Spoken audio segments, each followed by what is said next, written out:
Nanababaw Kabalen, kumusta kayo po? My name is Louie and welcome to Ren Pampanga. Kabalen, ikaw ba ay naghahanap ng bago at patok na business ngayong 2022?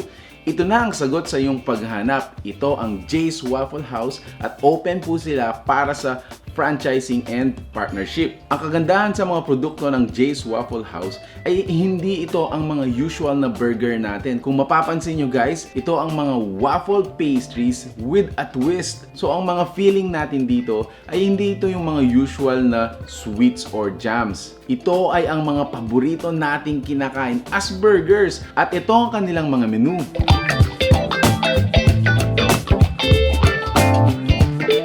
Kaya ano pang hinihintay nyo? Mag-franchise na sa Jay's Waffle House at makabawi tayo sa year 2022.